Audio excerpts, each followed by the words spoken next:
마가복음 1장입니다.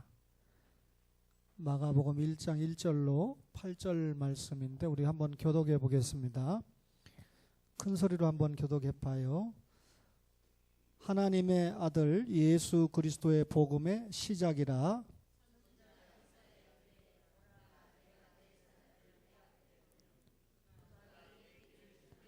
광야에 외치는 자의 소리가 있어 이르되 너희는 주의 길을 준비하라. 그의 오실 길을 곧게 하라. 기록된 것과 같이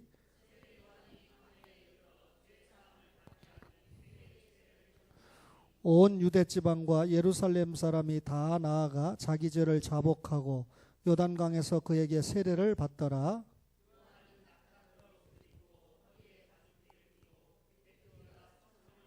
그가 전파하여 이르되 나보다 능력 많으신 이가 내 뒤에 오시나니 나는 굽혀 그의 신발끈을 풀기도 감당하지 못하겠노라.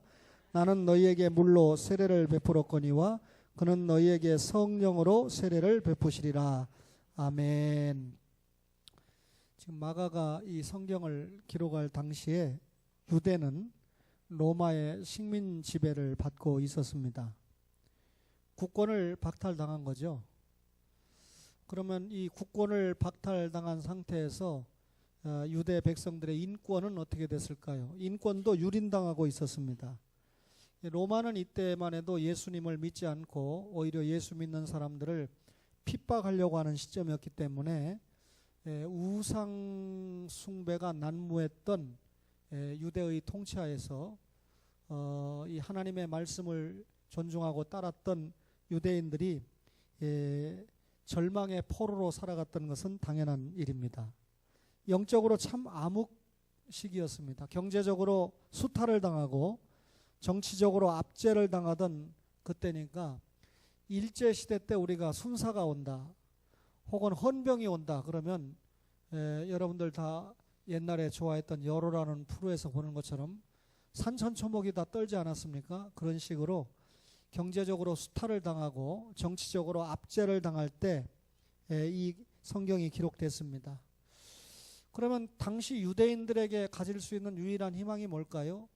자신들이 믿고 있던 유대교라고 하는 종교인데 이 유대교 안에는 바리새파가 있었고 사두개파가 있었는데 공교롭게도 바리새파나 사두개파가 다 참 진리를 소유하지 못하고 있었습니다. 오늘 오전에 설교한 대로 예수 그리스도에 대한 정확한 진리 지식을 가지고 있지 못하니까 진리 지식이 정확하지 못한 상태에서 기도를 많이 하면 뭐 할 거고 묵상을 많이 하면 뭐 할 거고 또 자기의 도를 많이 닦으면 뭐 하겠습니까? 이 바리새인과 사두개인들은 단지 아브라함의 후손이라는 가문과 전통 혹은 이런 자기들이 정한 이 613개조의 조문을 가지고 신앙생활을 잘하고 있다 이렇게 착각하고 있던 그런 시기였습니다.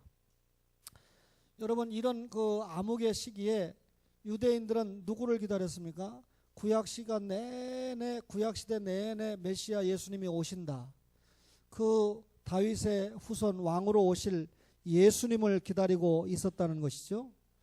그러니까 오직 이 기가 막힌 시대에 예수님이 오시면 다 해결된다 이렇게 기다리고 있는데 예수님은 아니지만 예수님이 오시기 전에 예수님 같은 한 분이 나타났다고 보는데 그분이 누굽니까? 오늘 본문에 세례 요한이라는 거죠.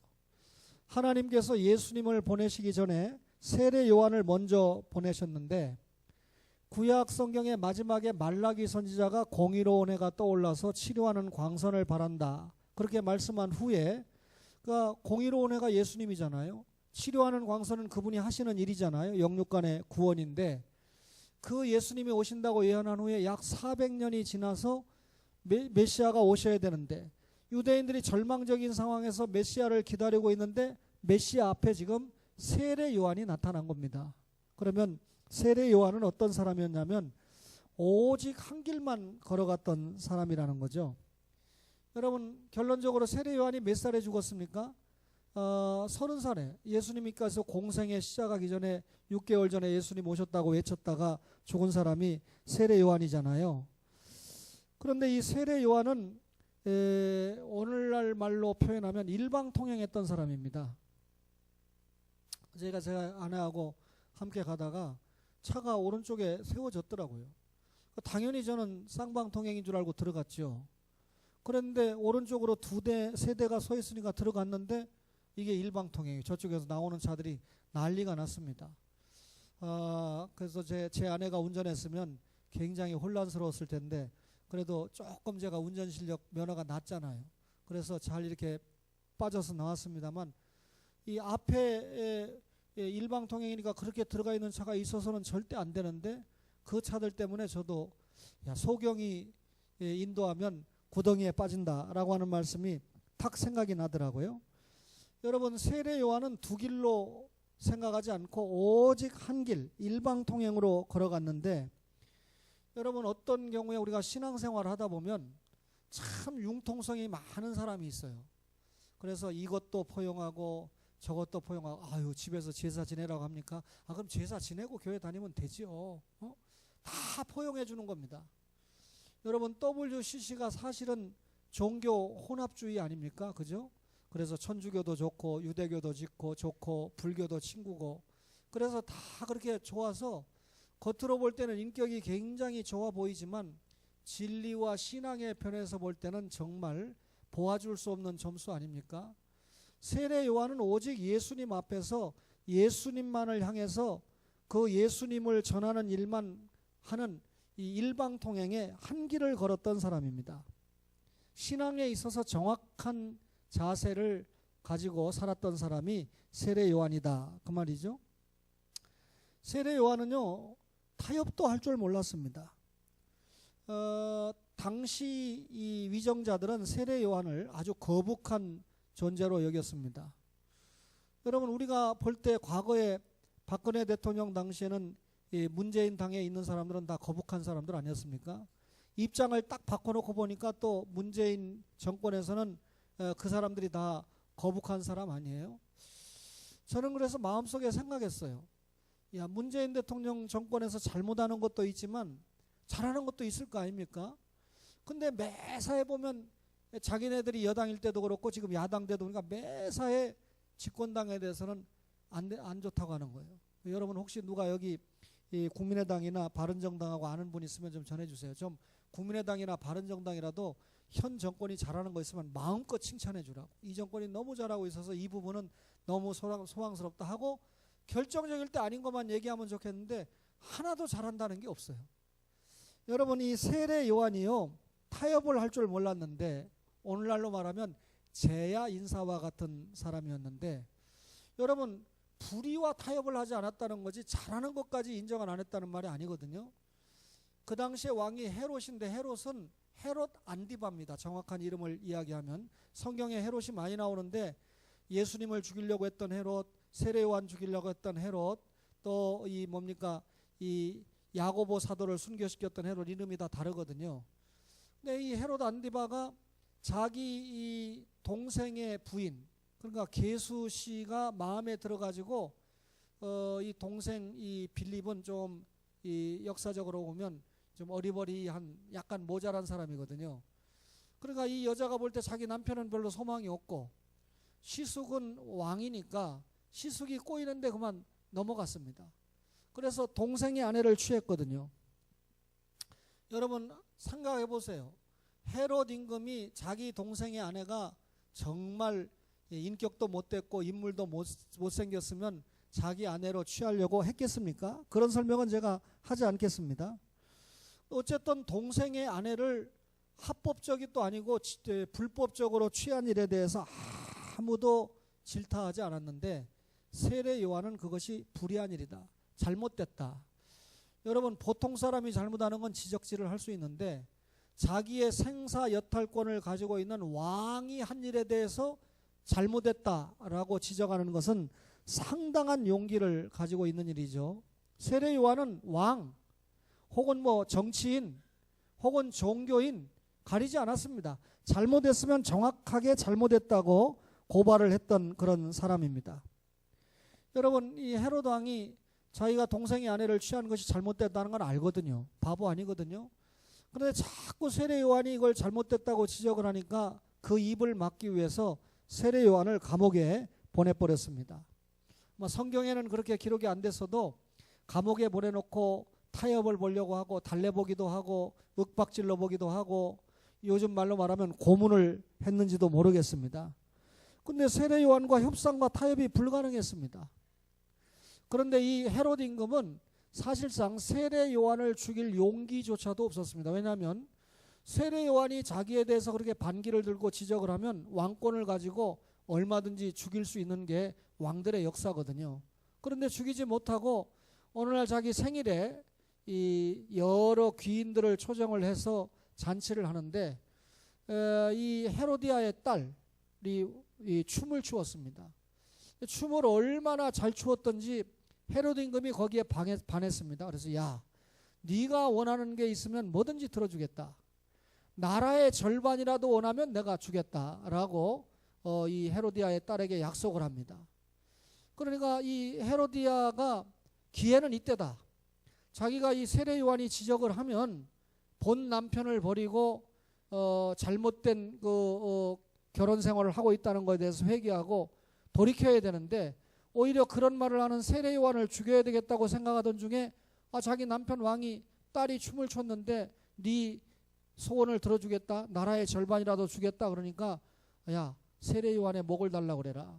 왕이 약속을 해놓으니까 이 헤로디아의 딸이 세례 요한의 목을 달라. 그러니까 그 약속을 결국 지키기 위해서 세례 요한을 순교를 시켜버리고 말았습니다. 여러분, 세상에는요, 낚시 가다가 빠져 죽는 사람도 있고요, 또 스포츠 센터에 가서 불이 나서 죽는 사람도 있고요, 죽는 경우가 많습니다. 그런데 어떤 여자가 춤을 너무나 잘 춰서 그 춤에 도취해서 죽임을 당하는 사람도 있는데 그분이 누굽니까? 세례 요한입니다. 세례 요한이 왜 죽었습니까? 헤로디아의 딸이 춤을 너무 예쁘게 춰서 헤롯 안디바의 마음을 흡족시켜서 헤롯 안디바가 야, 네가 원하는 건 다 주겠다 약속을 해가지고 세례 요한의 목을 달라 그러니까 약속을 지켜서 세례 요한이 죽고 말았습니다. 결국 여러분, 이 역사상에 여자가 춤을 춘 대가로 죽은 사람은 아마 세례 요한밖에 없을 것이다, 그 말이죠. 세례 요한은 이렇게 불의와 타협하지 않다가 외롭게 순교를 한 사람이 세례 요한입니다.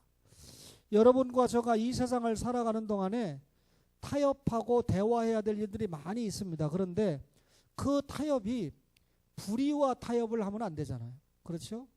여러분, 하나님의 말씀이 언제나 우리에게 정도고 우리의 걸음을 인도하는 빛이지 않습니까? 하나님의 말씀 앞에 오르면 타협을 하는 것이고 하나님의 말씀에 비추어서 옳지 않으면 타협을 하지 않는 것이 여러분과 저가 걸어가는 신앙의 길이고 정직한 길 아닙니까? 그런 면에서 세례 요한은 타협을 모르는 그런 사람이었습니다. 불의와 타협을 몰랐던 사람이죠. 세례 요한은요, 하나님이 사랑하시는 사람이에요.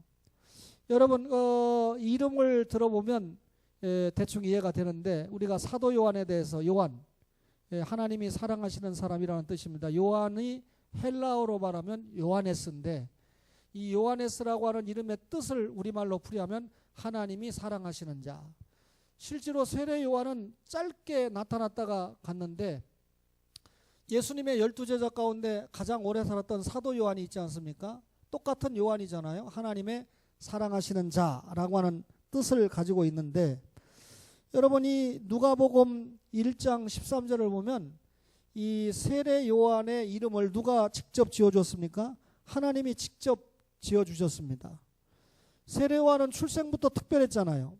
아버지가 제사장 사가랴입니다. 어머니는 아론과의 후손인 엘리사벳입니다. 그러니까 뭔가 예배와 관계에 있던 가문에서 태어난 사람이 세례 요한인데 이 세례 요한의 아버지와 어머니가 노년까지 아이가 없었습니다. 그래서 성소에서 열심히 분향을 하고 있을 때 천사 가브리엘이 나타나서 수태를 통보해 줬죠. 하나님께서 내게 아들을 주실 것이다. 그 아들의 이름은 요한이라고 해라. 그리고 그를 나시린으로 구별을 해라.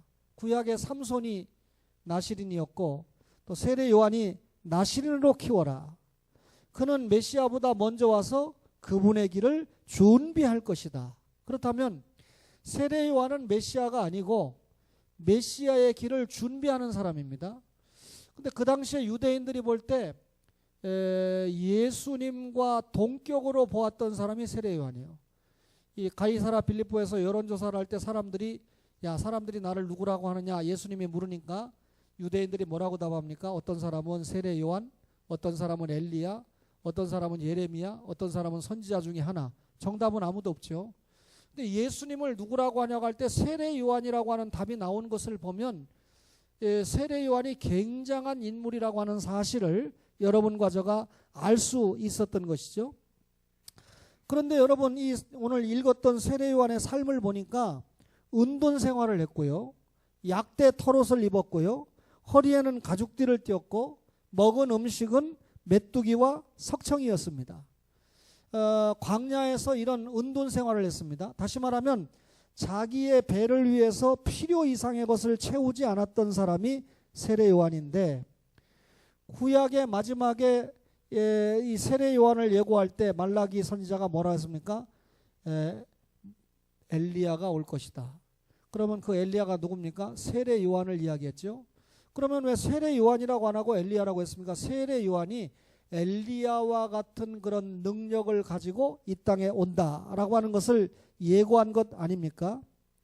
여러분 세례 요한은 하나님의 사랑을 받은 자라고 하는 이름에 걸맞게 하나님의 사랑을 받았습니다. 하나님의 사랑을 받았기 때문에 예수님으로부터 여자가 낳은 자 중에 가장 큰 자다라고 인정을 받았고 자기가 이 땅에 보낸 삶의 목적을 충분히 풍성하게 감당을 한 사람이었다 그 말이죠. 우리가 사실 이제 천국에 가면 확인이 되겠지만 생을 짧게 살았지만 주기철 목사님이나 혹은 뭐 한상동 목사님이나 이 양용근 목사님 같이 순교하신 분들 우리가 순교해서 참 개죽음이다 이렇게 말하는 사람 없잖아요. 혹시 불신자들은 그렇게 평할지 몰라도 예수 믿는 우리는 정말 그분들 신앙생활 잘하다가 이 땅에서는 짧게 살았지만 천국에 가서 영원한 상급을 받으면서 행복하게 사신다. 제단 아래 순교자 축복을 누리고 있다. 이렇게 우리가 인정하지 않습니까?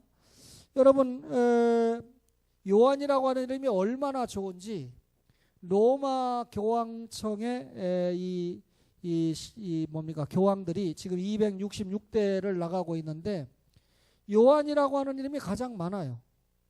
바울이라고 하는 이름도 꽤 많습니다. 베네딕트도 있죠. 이 교황들이 자기 원 이름을 버리고 교황으로 딱 이름이 되면 자기가 존경하는 사람의 이름을 따는 거예요. 자기가 붙이는 거예요. 그래서 요한이라고 하는 사람이 많고 그 말은 뭡니까? 사도 요한을 좋아한다는 거거든요. 세례 요한이 아니고 세례 요한은 짧게 살았으니까. 그리고 또 바울을 좋아하는 사람은 바울이라고 자기 이름을 붙입니다.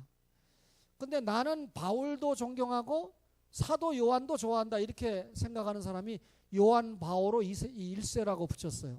그게 얼마 전에. 그러니까 요한 바오로라고 이름을 붙인 사람이 1960년대죠. 그리고 얼마 전에 죽은 지금 이 선종했다 그래서 뭡니까 성자 칭호 붙이려고 이 시체를 치우지 않고 베드로 성당에 묻어놓은 요한 바오로 2세. 우리나라에 두 번 왔잖아요. 84년에 오고 89년에 왔던 요한 바오로 2세. 그 사람은 자기가 요한도 존경하고 바오로도 존경한다는 뜻에서 요한 바오로 2세입니다. 지금 교황의 이름은 누구죠? 예? 프란체스코. 그죠? 프란체스코라고 붙였잖아요. 그러면 프란체스코는 이 사람이 1세예요. 다시 말하면 그동안 265대를 건너오면서 프란체스코라는 이름을 쓴 사람은 아무도 없습니다. 근데 이 사람은 유일하게 남미 출신 교황이거든요. 그동안 여러분 로마 교황은 전부 이태리 사람들이 해먹거나 로마 사람들이 교황 다 해먹었거든요. 12세기에 딱 한 사람 시리아 출신이 교황을 해먹은 적이 있어요. 그러니까 아시아 사람이죠. 중동아시아 사람이 유일하게. 그러니까 유럽권 내에서 교황을 해먹은 사람은 시리아가 딱 한 명 있습니다. 한국은 추기경은 있어도 교황 없잖아요. 근데 저 남미도 전부 로마 천주교 믿는 나라인데 교황 해먹은 사람이 없었는데 이번에 이 아르헨티나 출신의 이 프란체스코 원 이름이 뭡니까?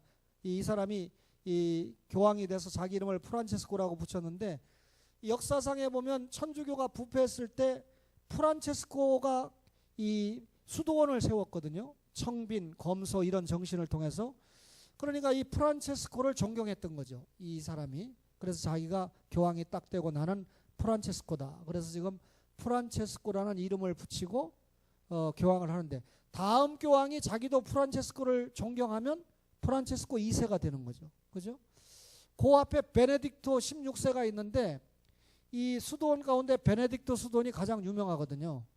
그래 이 베네딕토 수도원을 만든 베네딕토를 존경한다고 그래서 독일 출신의 라칭거 추기경은 자기가 베네딕토라고 이름을 붙이는 바람에 16세가 됐는데, 역사상에 266대로 오면서 죽지 않고 물러난 사람은 이 사람이 두 번째입니다. 그러니까 그 앞에 누가 하나 있고, 그래서 죽어야 물러나는데, 교황이 죽어야 물러나는데, 그러니까 연구를 해보면 교황 가운데 부인이 셋, 사생아가 맺은 사람도 있고, 종교개혁 전에 그랬잖아요. 아마 연구해보면 중풍이 와가지고 말도 못하고 하면서 죽어야 교황이 끝나니까 그렇게 사람이 있었을 거예요. 근데 이 교황이 되는 사람들이 대충 보면 70이 다 넘고 나이 든 사람들인데, 우리가 70 넘으신 어른들을 제가 무시해서가 아니라 기억력이나 여러 가지 면에서 볼 때 자기네를 따라오는 세상 사람들을 축복할 만한 그런 기력이나 영력을 가지고 있을지에 대해서는 사실 의심이 갑니다. 왜냐하면 정찬배 장로님이 30대 같으면 넘어졌겠어요? 해병대 기질인데 부인이 밀어도 안 넘어지죠. 근데 이거 뭐 툭만 건드리면 무너지잖아. 이게 60이 넘은 일인데, 야, 제가 또 한 번 얘기하는 건 80이 넘으신 분들은 진짜 조심하시라는 뜻이고, 70이 넘으신 어른들도 조심해라는 뜻이고, 제가 장로님 뵙고 기도하고 돌아서면서 야, 나도 이제 조금 있으면 장로님 연세인데 조심해야 되겠다. 그래서 보폭을 조금씩 줄였습니다. 세례 요한은요, 오직 예수님만 증거하다가 죽은 사람이잖아요. 여러분, 세례 요한의 인생 자체를 따져보면 예수만을 위해 살았습니다. 자, 예수님을 위해서 준비하는 삶을 살았죠. 그 짧은 시간에 예수님을 위해서 자기 사명을 다하지 않았습니까? 그러니까 자기 뒤에 6개월 뒤에 오시는 예수님을 위해서 준비하는 삶을 살다가 죽었어요. 순교를 당했어요. 여러분, 자신의 영광을 위해서 살지 않고 자신의 안락을 위해서 살지 않았다는 거죠. 세례 요한은 짧은 생을 살면서 오직 자기 자신을 통해서 예수님만 나타나는데 진력하는 삶을 살았습니다. 여러분, 우리가 성경을 보면서 아담, 첫 인물이죠. 노아, 새로운 조상의 인물이죠. 아브라함, 유명한 인물들, 모세, 뭐 많은 인물들을 이렇게 성경 속에서 대하는데, 그 사람들이 얼마나 위대했다, 얼마나 인격적이다, 이게 중요한 게 아니고, 그것도 우리가 윤리적으로 좀 따져보지만 실질적으로 그분들이 예수님을 어떻게 나타냈고 예수님을 어떻게 증거하는 삶을 살았다 하는 것이 대단히 중요하지 않습니까? 그런 의미에서 세례 요한의 이력, 세례 요한의 실력은 예수님의 위대함을 증거하는데 다 동원이 됐어요. 사실은 이런 믿음을 가지고 있다면 그동안 우리가 짧은 역사 속에 장로 대통령이 3분이나 나왔잖아요. 그럼 이 장로 대통령이 나왔다는 건 대통령이 누구 부하 직원 보고 행동을 잘 보이면서 교회 가야 돼, 예수님 믿어야 돼 이렇게 말하는 거와, 소위 노숙자가 야 교회 가야 돼 이렇게 말할 때 그 권위는 하늘과 땅이거든요. 그렇다면 대통령이 되는 권력과 실력과 능력을 받았다라는 것은 사실상 그 삶을 통해서, 신앙을 통해서 예수님을 증거하는데 있었다는 것이죠. 세례 요한을 우리가 광야의 소리라고 말하지 않습니까? 여러분, 제가 소리에다가 지금 말을 담았습니다. 지금 설교라는 말을 담았잖아요. 근데 여러분에게 이 말을 전했을 때 말은 남지만 뭐는 없어집니까? 소리는 없어집니다. 소리는 없어져 버리고 예수님에 대해서 말씀한 것만 남잖아요. 예수님만 남고 세례 요한은 사라졌다는 뜻입니다. 그 말은 세례 요한은 예수님만 전하고 예수님만 외치는 삶을 살았다는 거죠. 그렇죠? 인생을 살아가면서 자기 자신을 기록하거나 자기 자신을 나타내려고 하지 않고 오직 세례 요한은 예수님만 나타내는데 모든 것을 집중했습니다. 예수님께서 여자가 낳은 자 중에 가장 큰 자다 말씀드렸지만, 저는 여자가 낳은 자 중에 가장 큰 자가 모세라고 생각하는 사람입니다. 경우에 따라서. 근데 예수님이 모세라고 말하지 않고 여자가 낳은 자 중에 가장 큰 자라고 이 세례 요한을 지목하는 것은, 세례 요한은 예수님을 직접 눈으로 봤거든요. 그러니까 예수님, 구약에 예언된 예수님을 직접 눈으로 보고 그 예수님을 증거하는 사명을 살았기 때문에 그렇게 예수님께서 인정을 해준 사람인데, 한마디로 말하면 세례 요한은 한 가지 목적을 위해서 살았는데 예수님을 증거하는 목적을 위해서 살았어요. 칼 힐티라고 하는 사람이 인생이 태어나서 한 가지 목적을 위해서 인생을 바치는 사람은 행복한 사람이다 그랬습니다. 요즘은 뭐 평생 직장이라고 하는 개념이 없어져 버렸지만, 그러다 보니까 뭐 어떤 면에서 전문가도 없을 것 같아요. 그러나 옛날에는 한 번 직장 들어가면 은퇴할 때까지 다니는 걸 직장이라고 생각하지 않습니까? 한 가지 일에 몰두하다 보면 그 일의 전문가가 되고 그 일에 특출한 이 성공자가 될 수 있겠죠. 오늘 세례 요한은 오직 한 가지 일, 나는 쇠하여야 되고 그분은 흥해야 된다. 오직 예수 그리스도만 전하는 전령사의 역할을 감당하는데 모든 것을 감당을 했습니다. 우리나라가 이 법이 잘 안 지켜지는 것 같아요. 어쨌든지 간에. 그죠? 예, 제가 이 판사, 대법원 판사 같으면, 신격호 씨를 구속을 못할 것 같으면 차라리 저 어느 조 아무개 목사님처럼 징역 3년에 집행유예 몇 년 이렇게 하고 말지. 집행유예 5년. 어느 목사님이 징역 3년에 집행유예 5년 받았잖아요. 그러면 그냥 구속 안 해도 되잖아요. 왜 4년 때려놓고 나이가 많아서 구속을 안 하겠다. 결국은 그런 놈의 법을 대법원에서 만들었는데, 이런 걸 비평하는 이 뭡니까 칼럼니스트를 아직까지 못 찾아봤어요. 사실은 그 비판해야 되거든요. 그죠? 구속 못할 법을 뭐하러 때립니까? 아니면 4년을 때렸으면 95세 아니라 105살이라도 구속을 시키든가. 그죠? 어쨌든지 간에 신격호 유명한 사람이잖아요. 근데 이 유명하고 돈을 많이 벌어놨는데 자식들이 처절하게 저렇게 싸우고 하는 거 보면 뭐 집안마다 뭐 난립니다. 그죠?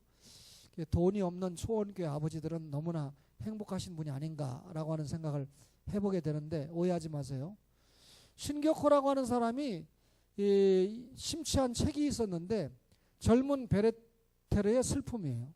이번에 무슨 나는 알지도 못하는 유명한 가수가 죽었는데 나만 바본가 싶어서 최 전사님한테 여쭤봤어요. 최 전사님이 이 가수를 압니까? 그러니까 잘 모릅니다 그러더라고요. 이름은, 그 그룹 이름은 들어본 것도 같은데 그 죽은 아이는 전혀 모른다는 거예요. 여러분, 그 아이가 죽으니까 2kg 장례 행렬이 쓰는데, 제가 죽으면 2kg는 그만두고 200m나 쓸까요? 오해하지 마. 다 와도. 근데 뭐 필리핀의 대사관 앞에 지금 뭐 조문한다고 난리가 나고, 그렇게 유명한 아이가 죽었는데 그런 유명한 아이가 죽으면 따라서 모방범죄가 나오잖아요. 그러니까 신문에서 죽을 때 걔가 자살했다 하고 끝내야 되는데 뭐 연탄을 피워놓고 뭐 어떡하고 이렇게 하면 그런 방법을 통해서 모방범죄가 또 일어나서 막 죽는다는 거죠. 그게 베르테르 효과라고 그러잖아요. 그죠? 젊은 베르테르의 슬픔인데 그 주인공인 베르테르가 자살했거든요. 근데 이 젊은 베르테르의 슬픔을 읽으면서 신격호라고 하는 분이 그 젊은 베르테르 슬픔에 나오는 이 여자 주인공의 이름이 롯데거든요. 롯데. 그래서 이 여자 주인공의 이름에 빠져가지고 자기가 그룹 이름을 질 때 롯데라고 진 겁니다. 여러분, 이 롯데 이야기를 좀 했는데, 제 생각에 이 신격호라고 하는 회장이 젊은 베르테르의 슬픔에 빠지지 않고 성경에 빠졌으면 성경 그룹이라고 졌지 않았을까? 아니면 신약 그룹이라고 짓든가.